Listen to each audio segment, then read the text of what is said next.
It has been a year since my daughter Nicole and her husband Jason moved in with us, and they have since welcomed their adorable baby boy, Matthew. Today is the day my mother-in-law, Michelle, will meet Matthew for the first time. My husband, Christopher, had gone to pick up Michelle and was just returning with her. I've brought Michelle home, everyone. Oh, welcome, Grandma. Nicole, who had always been very close to Michelle since she was a child, had been looking forward to this moment ever since she gave birth. We live separately from Michelle. Considering her age and health, I often feel uneasy about the future, but it was all out of consideration for Michelle's unique constitution. She has a natural sensitivity to the spiritual world, making it difficult for her to be around large groups of people, as she feels overwhelmed by the spiritual energy. Seeing her arrive, Nicole's eyes lit up with excitement. Encouraged by Nicole's eager expression, I walked over to Michelle with Matthew, whom I had been holding and soothing. Welcome, Michelle. This is Matthew. Suddenly, she clutched her chest and appeared to be in pain. Michelle? Just moments ago, Michelle had been smiling calmly, but as soon as she saw Matthew, her eyes widened in shock, and she collapsed on the spot. What's wrong, Michelle? Are you okay? It hurts, it's painful, that child is, no. She desperately tried to convey something. In stark contrast, Matthew remained innocent and smiled happily in my arms. My name is Elizabeth.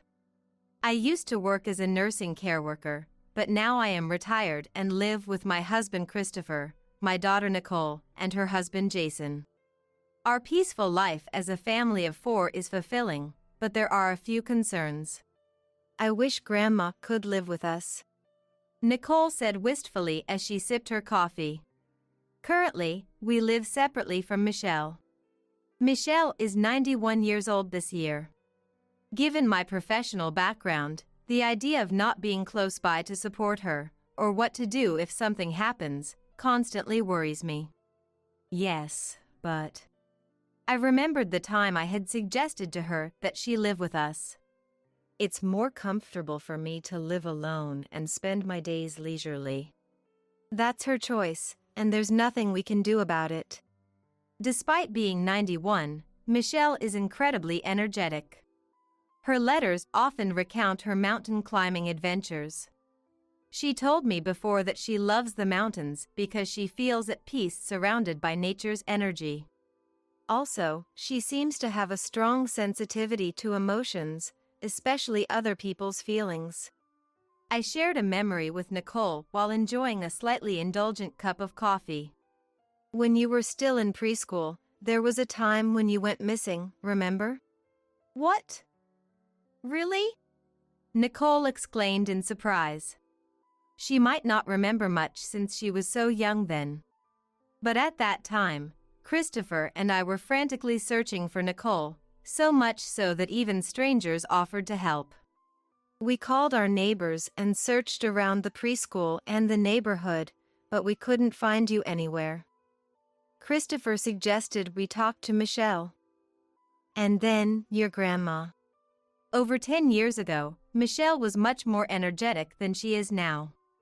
When I consulted her, "That's really tough," she said and quietly closed her eyes on the spot. I wondered what she was doing, but there was something about her atmosphere that made me feel I shouldn't speak, so I remained silent. A few seconds later, Michelle clutched her chest in pain and said as if she was feeling it herself, "She's in a dark place. It's lonely and it hurts a lot." When we focused on searching dark places as Michelle suggested, we found Nicole, who had sprained her ankle and couldn't move, inside a hole near a nearby embankment. No way! I don't remember that at all. Afterwards, when I asked her how she knew, she just said she could sense Nicole's fear. After finishing the story, Christopher, who had been quietly reading the newspaper, looked up and softened his expression nostalgically. Now that you mention it, I do remember that happening. Wow, so psychic abilities really exist. Grandma, you're amazing. I had heard from Christopher that Michelle had psychic abilities, but until that event, I didn't believe it. I myself don't have any psychic abilities, and I thought such things were just fiction. But Michelle's demeanor at that time certainly made me feel she had some kind of supernatural power, and since then, I've been able to accept her strange statements more openly.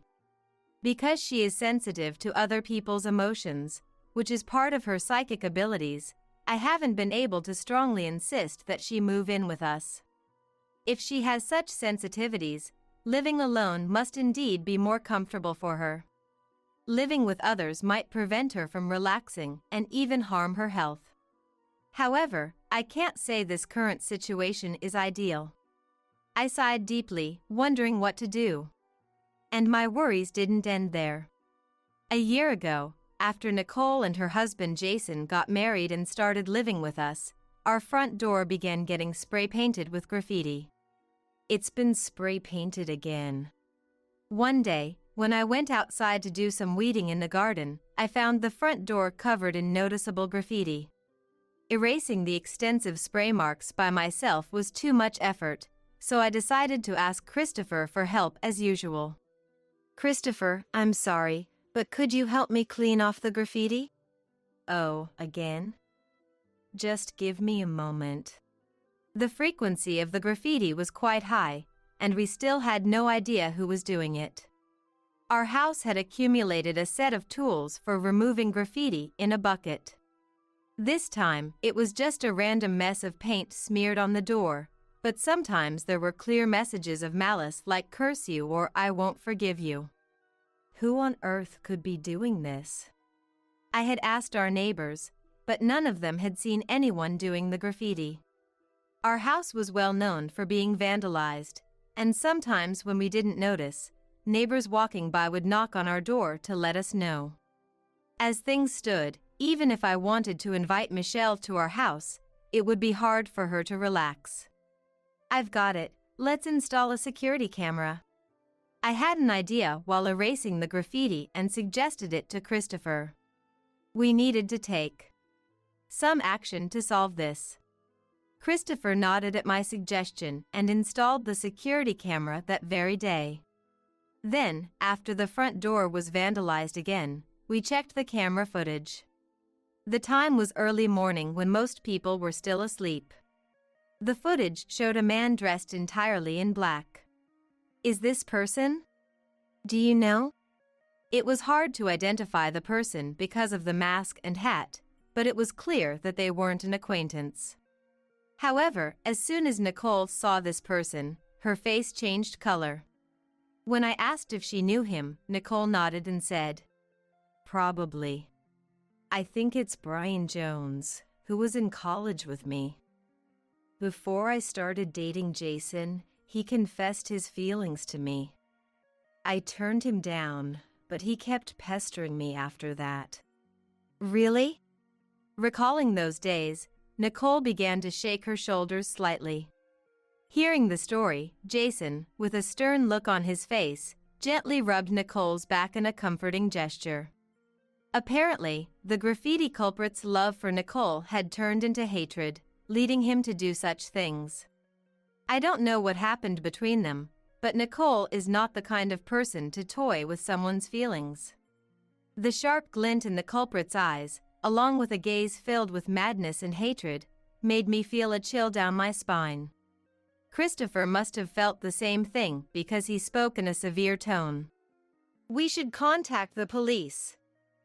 Even if it's just graffiti, it's a nuisance, and it could escalate further. Yes, let's do that.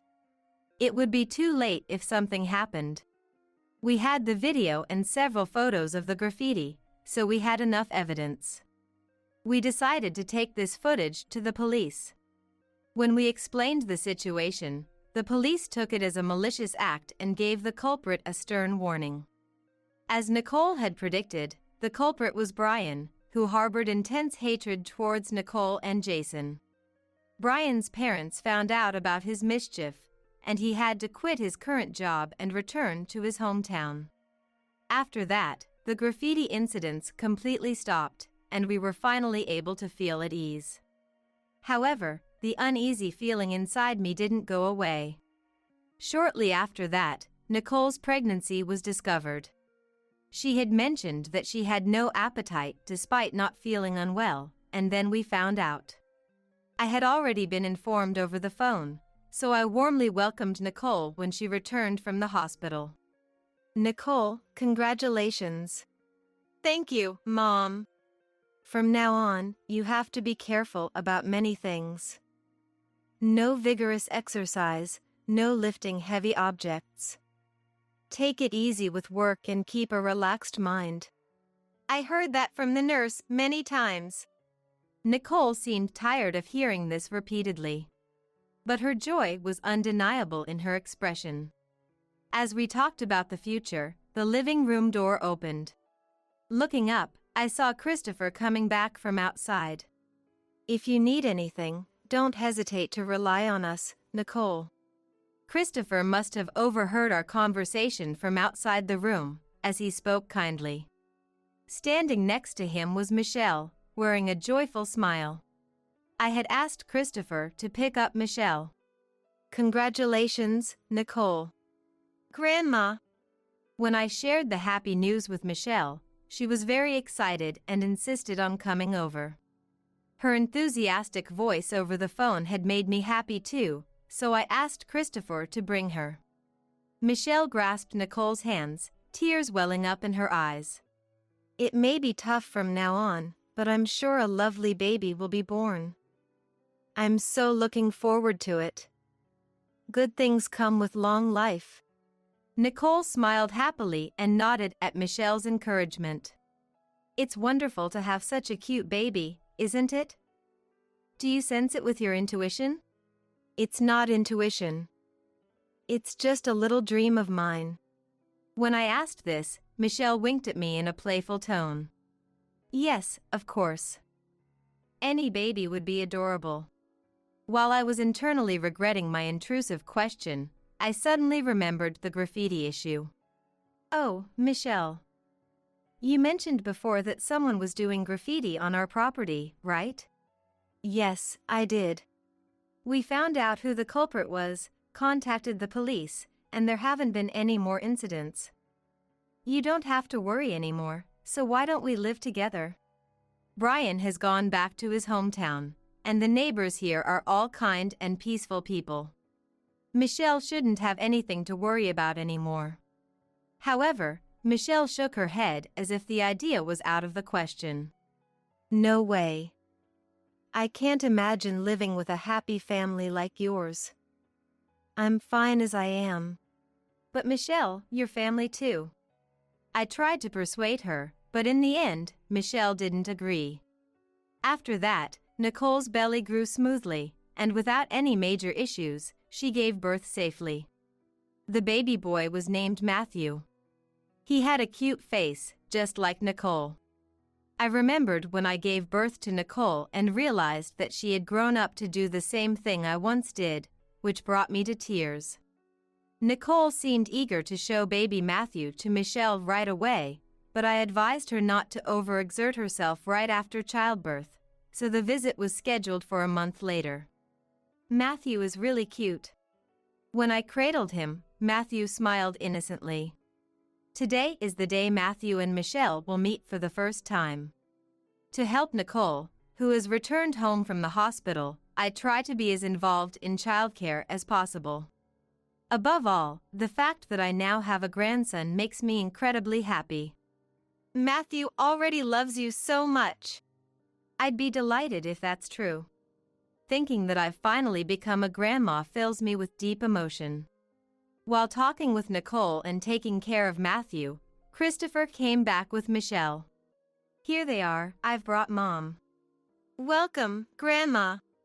Nicole had wanted Michelle to hold Matthew since the time he was born. With Michelle's long-awaited arrival, Nicole's eyes sparkled. Encouraged by Nicole's look of expectation, I approached Michelle with Matthew in my arms. Michelle, this is Matthew. But the words never left my mouth. Because at that moment, Michelle clutched her chest in pain. What? Michelle! Michelle, who had been smiling so peacefully just a moment ago, widened her eyes and collapsed. Michelle, what's wrong? Are you okay? It hurts. It hurts so much. That child is not good. What do you mean? Matthew isn't good? Sweat beaded on Michelle's forehead as if she was enduring real pain. Her condition was clearly abnormal. Wondering what was happening, I looked at Matthew in my arms, but he just smiled innocently, amused by the adult's frantic behavior. We rubbed Michelle's back and tried to help her sit down, but her complexion didn't improve at all. I told Nicole, who looked anxious, to wait and led Michelle to another room, where she seemed to regain a little bit of her color. Sorry, could you let me go home today? Don't get me wrong, it's not Matthew's fault. Got it. I'll take you home right away. Although I felt bad for Christopher, who had brought her here, and Nicole, who had been looking forward to today, I couldn't leave Michelle suffering like this. So, I decided to drive Michelle home as she had requested.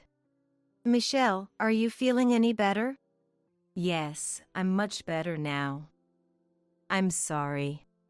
Michelle's house is in a place that feels almost at the foot of a mountain, a little away from the residential area. There are few houses around here, and not many people pass by, so Michelle seemed somewhat more relaxed, letting out a deep sigh. It's okay, you don't need to apologize. But what happened earlier? Michelle doesn't have any chronic illnesses. Yet she suddenly clutched her chest and started suffering, so there must have been some cause other than illness. I offered her some tea with relaxing properties as I asked.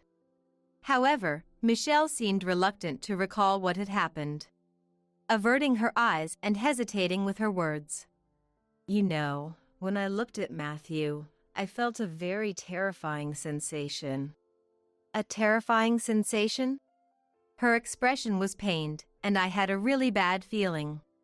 It's the same feeling that's been smoldering in my heart since we identified the person who vandalized the property and thought the danger was gone.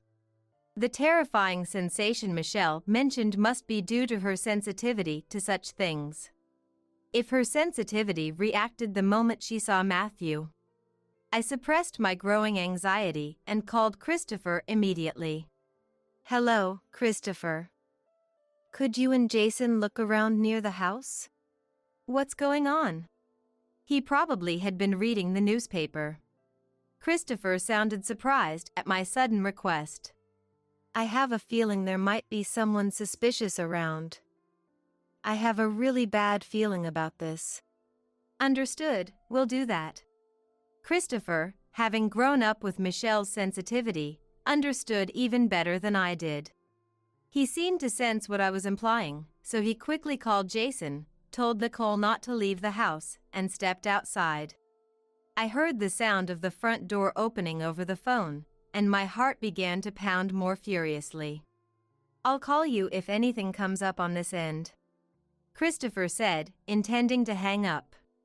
But the next moment, I heard Christopher's angry shout through the phone. What are you doing there? The sound of Christopher's hurried footsteps. Christopher and Jason yelling at someone whose voice I didn't recognize. And then, the unpleasant sound of metal scraping against metal. I won't forgive you. Nicole. You betrayed me and had a kid. Did you think you could be the only one to be happy?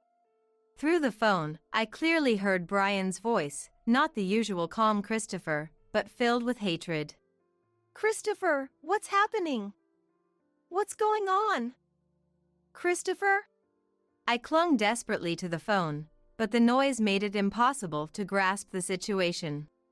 After those frantic sounds faded, the noises from the other side of the mobile phone eventually quieted down. When I was contacting Christopher from Michelle's house, he had spotted Brian lurking in the shadows of the house. And Brian was carrying a lot of knives. It was clear what he intended to do. Christopher and Jason confronted Brian, who seemed ready to lash out at any moment. Fortunately, Jason, with his martial arts experience, managed to subdue Brian without anyone getting hurt. The police were called immediately afterward, and Brian was finally arrested. As he was being arrested, Nicole, it's all your fault, you traitor. he directed his anger at Nicole, revealing his resentment towards her. It's all thanks to Michelle. Really, thank you. If Michelle hadn't noticed, who knows what would have happened. After things settled down, I visited Michelle's house again. The fact that Nicole and Matthew were safe was largely due to Michelle. The pain Michelle felt at that moment was the intense hatred Brian had towards Matthew. When I brought a cake to thank her, Michelle, as usual, downplayed her role. You're exaggerating. She shrugged. I didn't do anything. It was Elizabeth who managed everything, and everyone else who caught the culprit. No, that's not true. If you say it was thanks to everyone, then that everyone includes you, Michelle. I was truly relieved. The thought of something happening to newborn Matthew or Nicole, who was struggling with her first experience of motherhood, was terrifying. We comforted each other and felt relieved. However, one day when it seemed like the incident had settled down, the doorbell rang ominously. Yes, who is it? Given it was after the incident, I thought it might be the police or a mail carrier and opened the front door. But in the next moment, I regretted it. Hello, we're the Joneses. Is this Nicole's residence? There stood a couple with creepy smiles I didn't recognize. Joneses.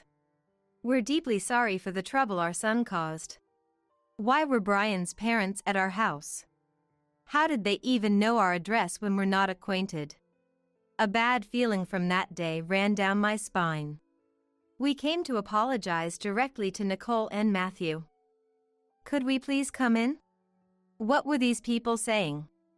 I didn't want anything more to do with the perpetrator. And it seemed unnatural for Brian's parents to come to our house to apologize. The incident had just happened. Isn't that something that should be done through a lawyer or the police? There was no way I would let these two meet Nicole and Matthew. I'm sorry, but she is deeply hurt. There's no way I can let her meet you in such a state. Please leave.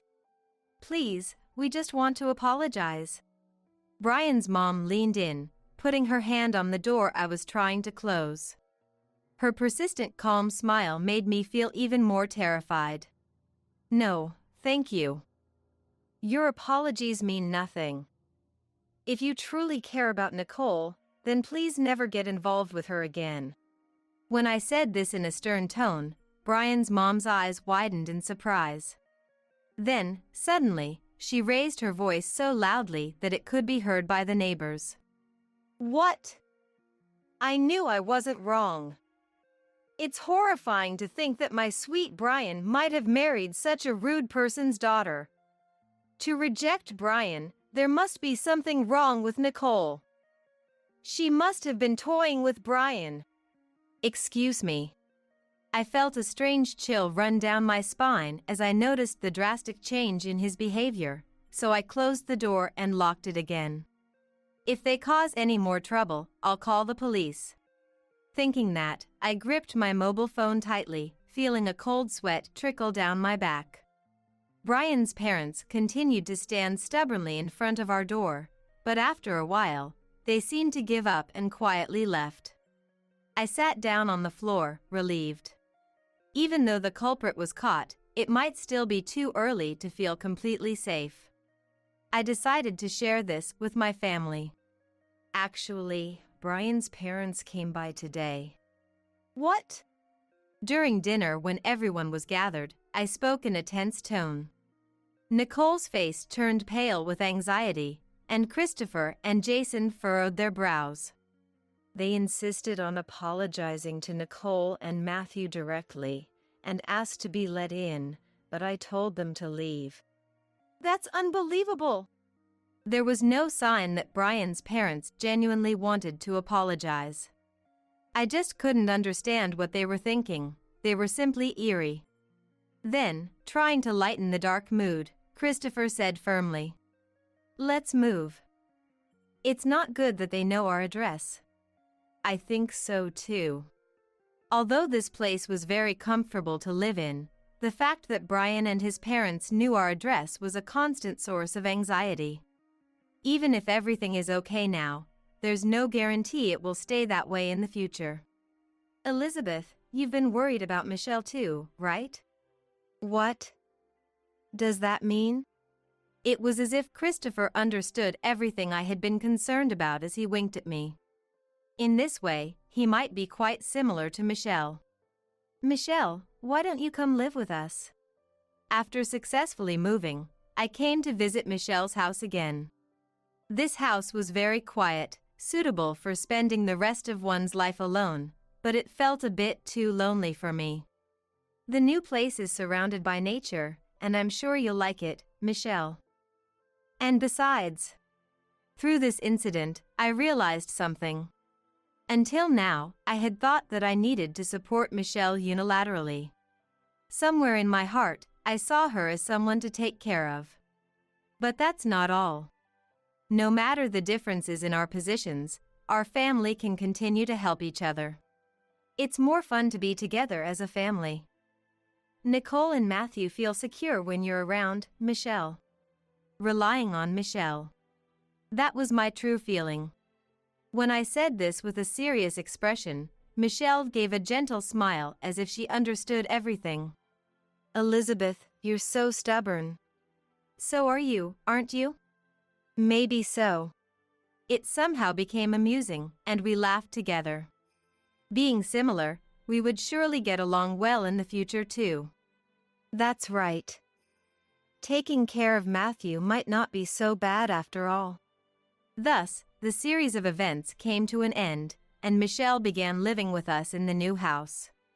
From now on, we would live peacefully and happily together, but no one yet knew that in the future, as Matthew grew up healthy and strong, he would become overly attached to Michelle, causing Christopher and Nicole to lament. Looking at your face makes me sick. I can't stand living with a monster anymore. You're getting off here. From inside the car, my mom's gaze bore down on me, icy cold. At 12, I was told by my parents we were moving, and they put me in the car. Then, about 30 minutes into the drive, I was dropped off alone on the side of the road. Why? Aren't we all moving together? Mom then looked at me like I was trash she couldn't stand, with utter disgust. Don't be stupid. I can't stand the thought of you in the same house. You're useless. Ugly. This is where we part ways. Goodbye. Mom slammed the car door shut. Dad, sitting in the driver's seat, just looked down at me, expressionless, saying nothing. This is terrible. Why? Dad. Mom. I collapsed to my knees on the side of the road, sobbing. Literally abandoned by my parents, I was overwhelmed by sadness and fear. As if a blizzard had stirred within my heart. My face bears a large burn scar. Since childhood, my parents would repeatedly scorn its ugliness. Never allowing me treatment, despising me as a monster, constantly complaining about my behavior for it. Yet, they were my only parents. They were the only ones I could rely on to live. And yet, they abandoned me, their daughter. Don't go. Dad. Mom. The car carrying my parents drove off mercilessly. No matter how much I cried out, my voice couldn't reach them anymore. On a road busy with cars, no one stopped for my cries of agony. Alone, amidst the sound of indifferent engines and concrete scenery, I felt utterly isolated. Am I a monster? Aren't monsters part of the family too? I continued to cry, trembling, hands on the ground. All that spread before me was dark despair. What kind of scars does being called a monster and denied dignity leave on a 12-year-old girl? Please, someone help me. Stunned, I curled up on the side of the wide road. And the next name that came out wasn't my parents'. I'm not a monster. Help me, Grandma. My name is Sophia. I'm now 37, with 2 children. Raised by my dad, a corporate executive, and my mom, a homemaker, until I was 12. I have a large burn scar on my face. From an injury in my childhood, the details of which I don't fully remember. Only the memory of intense heat, pain, and crying out as everything turned red before my eyes. This scar made me the subject of constant stares and whispers, both in preschool and elementary school. Creepy, ghost girl. Boys would taunt, and since girls began showing interest in fashion and beauty from an early age, I was ostracized and gossiped about. Naturally, I had no friends, spending recesses alone, reading or studying. My parents explained this scar was due to my carelessness, falling in front of a stove.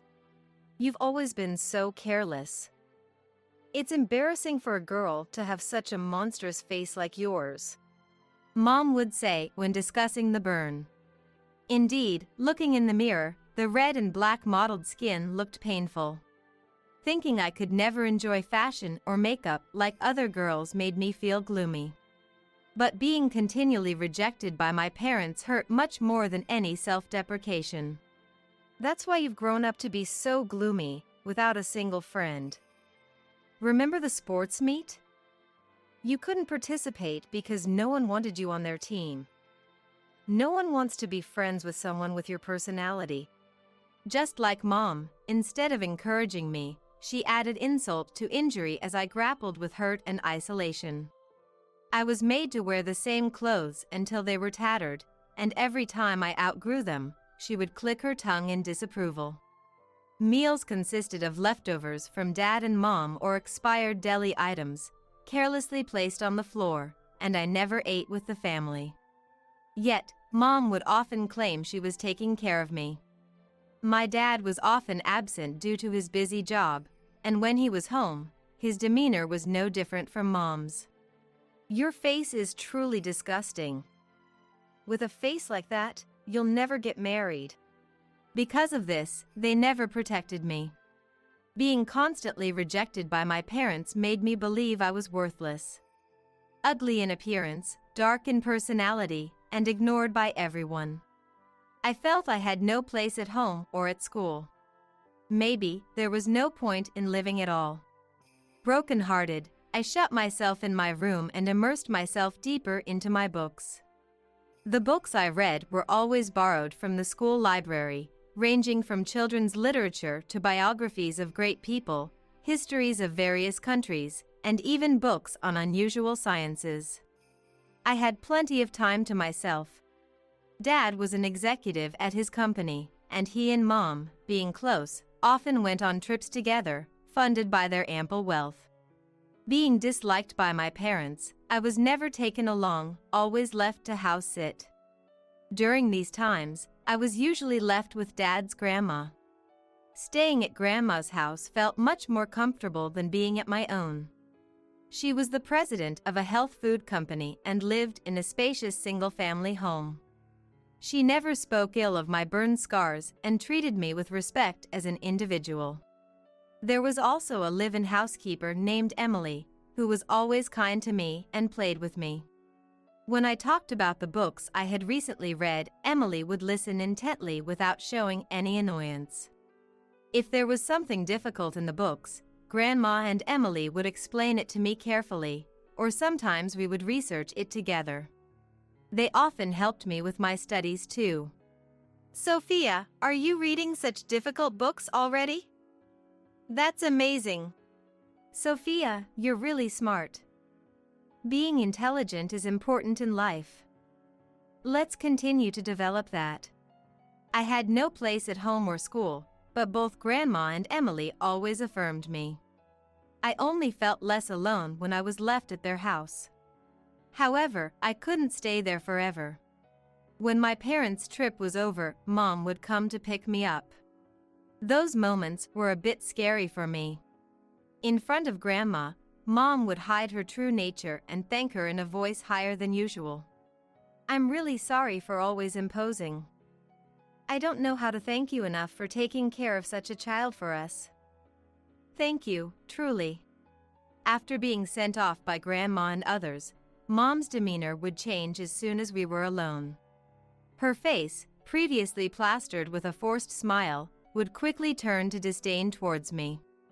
"Come on, let's go home." Mom, carrying a bunch of fancy souvenirs from the trip, would yank my arm hard. "Don't get too comfortable just because Grandma is kind to you. Even Grandma must find you disgusting. She probably finds it a hassle to deal with you. She's just putting up with it for us. Don't you dare take it for granted." With those words, Mom glared at me.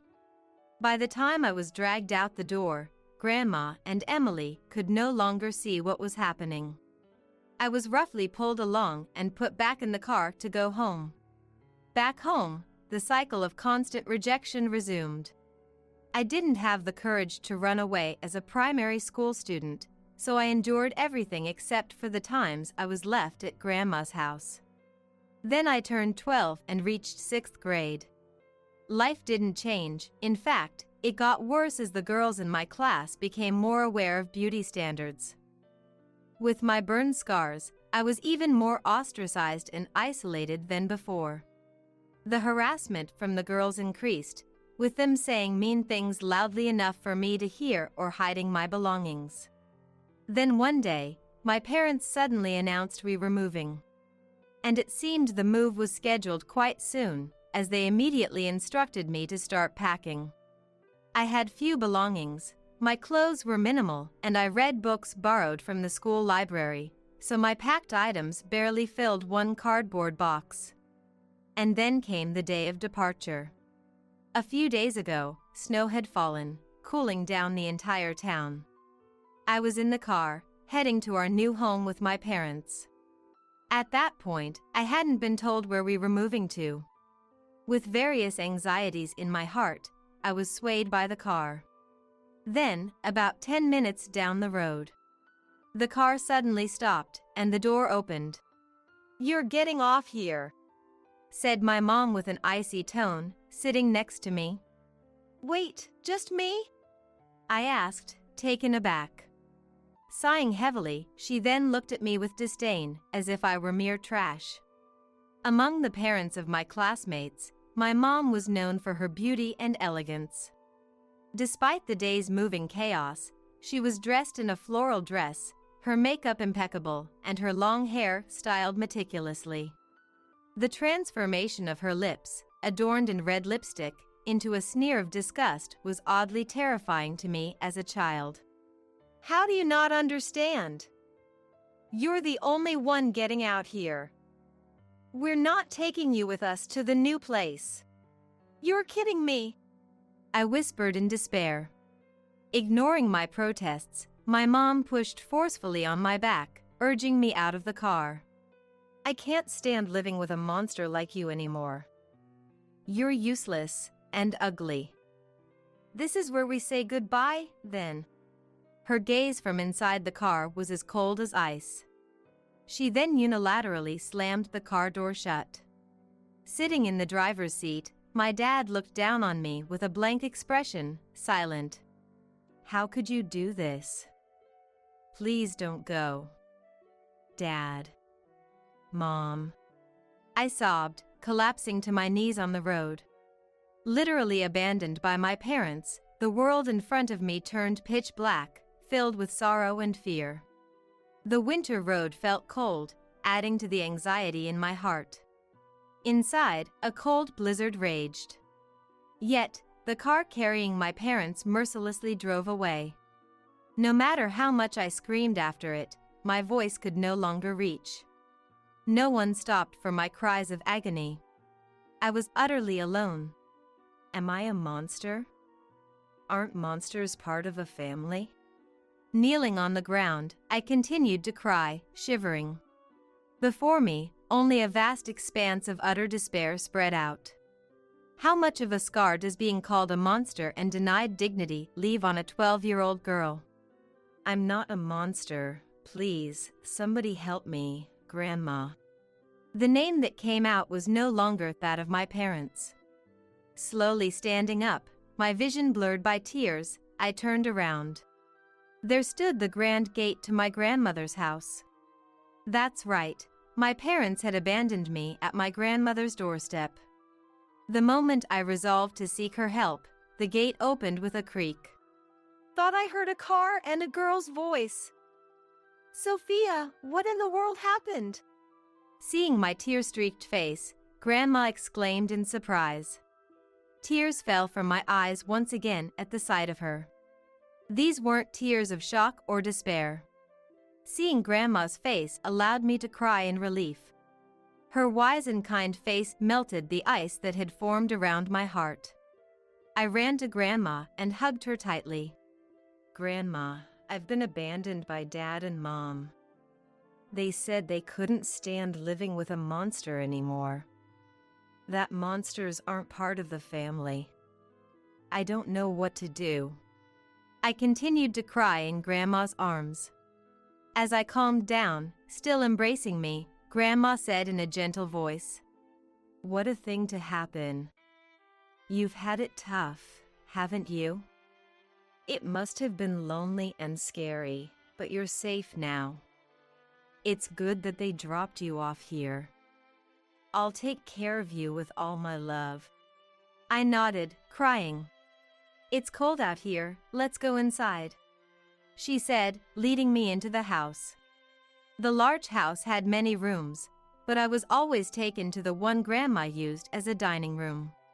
My body, chilled by the harsh winter wind, gradually warmed up. Grandma made me a warm and delicious soup and listened carefully as I told her everything. When I had finished speaking, Grandma's face was tight with anger and disbelief. I always thought they were lazy and only interested in luxury, but I never imagined they would go so far as to abandon their own daughter. Grandma continued, shaking her hand. I hesitated to say this about my own son, but ever since they started leaving you with me to go on luxurious trips, I had my suspicions. Sorry. I blurted out, apologizing instinctively. It's okay, dear. Having Sophia here is a joy for both me and Emily. We love talking to you. But it bothered me that it was always just the two of them on these trips, not a family vacation. And when I saw the luxury items they brought back, I couldn't help but feel they were enjoying their lavish lifestyle at your expense. After finishing her soup, Grandma looked at me and smiled, saying, "It's going to be all right. I'll protect you. And as for them, they'll get what they deserve for abandoning Sophia. Rest easy now, you're safe here with us." Thank you, Grandma. I'm grateful, I said. Then Emily arrived. After Grandma explained the situation to her, they began to prepare a meal together for the three of us. The meat was juicy, the salad was filled with fresh vegetables. With delicious soup and a variety of other dishes, it was a feast that filled both body and soul. To welcome Sophia, let's have a party. With a beaming smile, Grandma spoke. The three of us quickly passed the time enjoying our meal. After dinner, Grandma sat me down for a serious talk. It was about the burn on my face.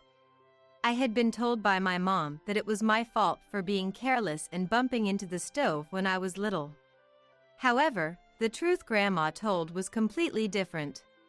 My dad, currently an executive at a subsidiary of Grandma's company, was vice president at the headquarters back then. However, his performance and attitude towards employees became a problem, leading to his demotion. Though he took an executive position at the subsidiary, his salary significantly decreased compared to what it was when he was a potential president. This led to an argument with my mom after she found out. Upset that they could no longer live luxuriously, my mom became furious, and the argument escalated. In an attempt to push my dad, my mom's arm hit me, and I was pushed into the stove face first with great force. That was the real story behind my burn. It wasn't my carelessness, but my parents' fault. And my mom lied to me to protect herself, continuously insulting me about the scar as if I were an outlet for her stress. "That's awful," I said. "Yes, it is. I debated whether to tell you, given your age, but considering your situation, I felt responsible for staying silent. So, I thought it was time to tell you," Grandma explained. "Thank you for telling me," I replied. My feelings towards my parents shifted from fear to anger. I longed to prove them wrong someday. What could I do? My studies were all I had, but Grandma once told me my intelligence could be my weapon. I resolved to focus more on my studies than ever before, determined to get back at my parents. And then, in the blink of an eye, 25 years passed. I followed through with my resolve, and Grandma supported me through college. She also took me to the hospital for treatment of my burn scar. After years of treatment, the scar had faded significantly and became less noticeable as an adult. With makeup, it could be hidden well. During this time, Grandma's house underwent significant renovations and expansions, growing to a size of 990 square meters. The housekeeper changed a few times due to personal reasons, and now Madison was helping with household chores. The year I turned 37, Grandma passed away. At the age of 95. Her health had gradually declined after turning 80, and she passed away peacefully in a hospital after several admissions. Though I grieved for Grandma, who had done so much for me, I had no regrets. I learned many things from her, and vowed to treasure these lessons as I continued with my life. As for my parents, they never once reached out to me. We didn't know each other's contact information, and they never appeared at Grandma's house. Effectively, 25 years had passed in estrangement. Even when Grandma was ill and after her passing, my dad, her son, never showed up. Disgusted at how he could neglect his family to such an extent, I handled all the hospital formalities and funeral arrangements since I had lived with her for so long. The large house felt empty with only me and Madison left. Continuing to work hard, the same year Grandma died, an unexpected visitor came to the house. "What's happening with Mom's inheritance?" The person asking as he entered was my dad, whom I hadn't seen in 25 years. Mom was behind him. Both had aged, but their spiteful gaze remained unchanged. Behind them stood Madison, looking troubled, having let them through the gate to the front door. After 25 years without a word exchanged, and not even attending the funeral, why come now? As I wondered, Mom looked me over with a calculating gaze and said mockingly, "Oh? That monster girl has finally become a human." She must have been referring to my face. Hearing that, anger boiled inside me. I knew whose fault it was for my appearance. Mom had no right to mock my face. As I glared at them, Dad, seemingly impatient, began pacing and surveying the house as if appraising it. "Ah, remodeled, I see. Turned into a fine house. This means there's hope for the inheritance." With those words, I understood their motive. Having learned of Grandma's passing, they were after the inheritance of Grandma, who had been the president of the company. "You came for the inheritance? After leaving me behind and not contacting me for 25 years. You didn't even come to Grandma's funeral." My reply turned increasingly angry. Unforgivable. I could never accept it. We had no choice. "We were on a trip during the funeral. Besides, I'm her son, so I should inherit, right? We got no contact, so we came ourselves." Irritated by his presumptuous tone, I silently went to fetch a debit card. I didn't want to let my parents into the house. I didn't want their dirty feet trampling over the precious place where Grandma and I had spent our time. Returning to the entrance, I handed them the debit card as demanded. Their greedy smiles at the sight of a large sum of cash were truly revolting. But that expression lasted only a moment, as their faces turned pale upon seeing the debit card and its balance. What? This is all there is? You're lying, right?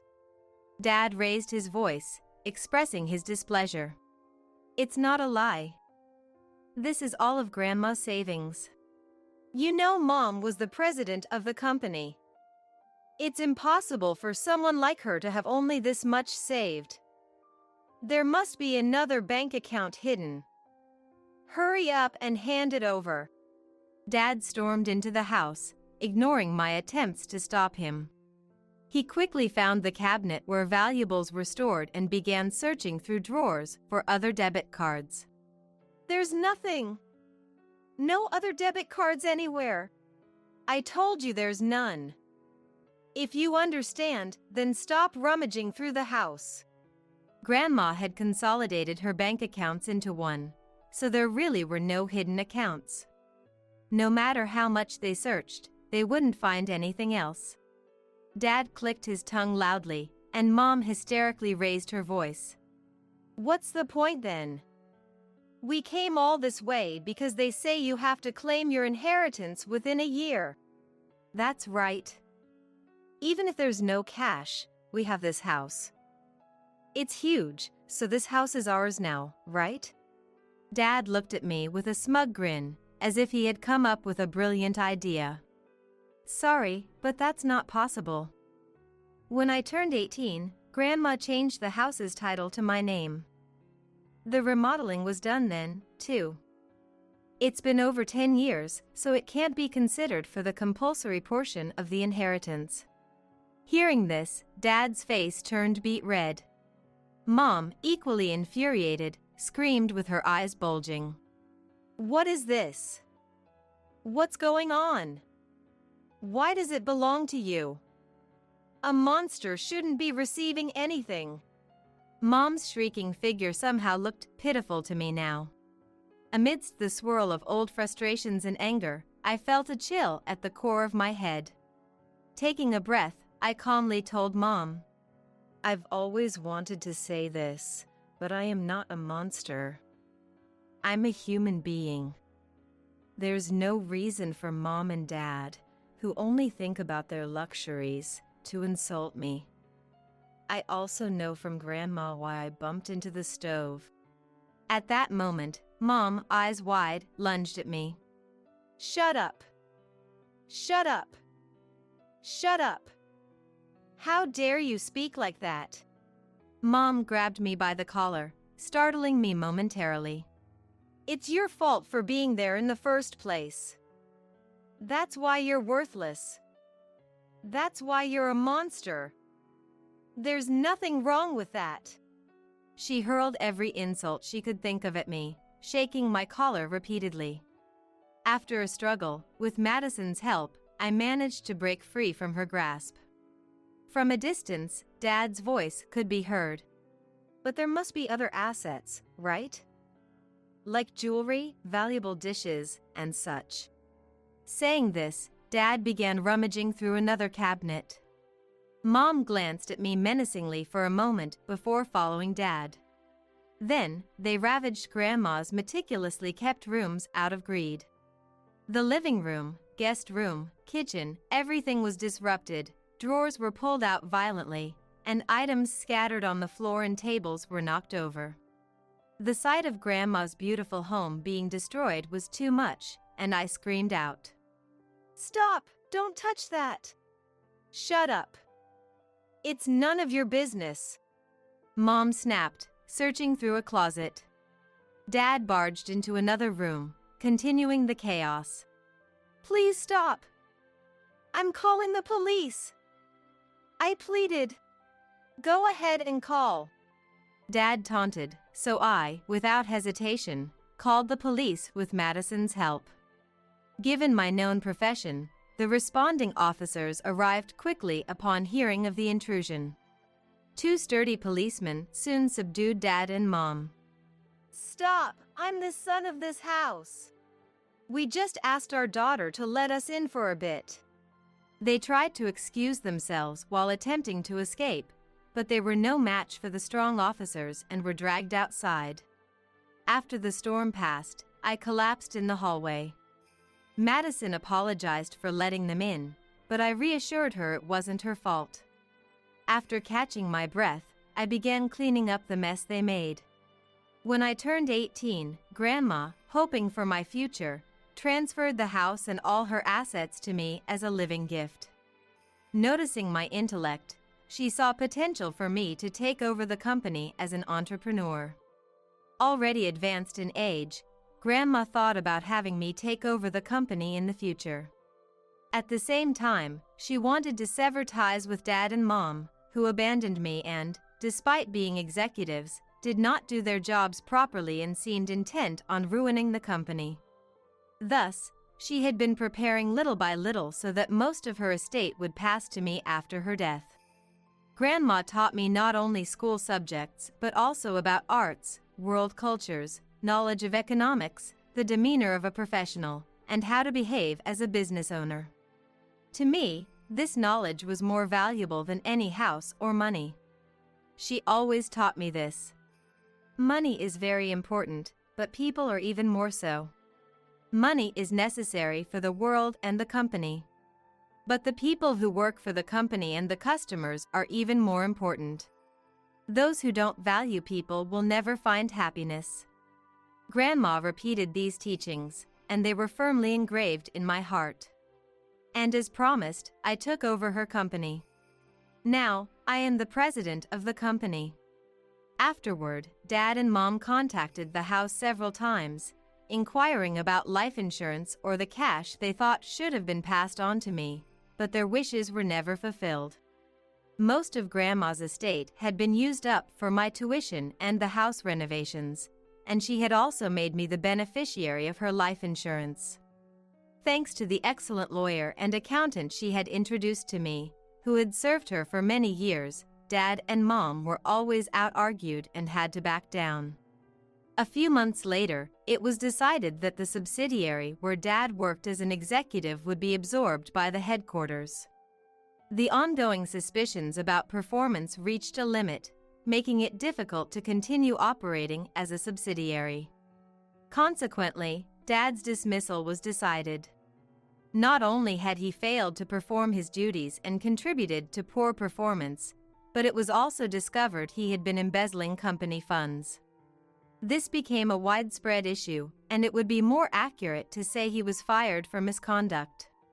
Since Mom was a housewife, their income disappeared with Dad's dismissal. Having spent lavishly on trips and luxury brands, they had no savings, and it was only a matter of time before they would struggle even for living expenses. At that time, tired from work, I received a call at home from an unknown number.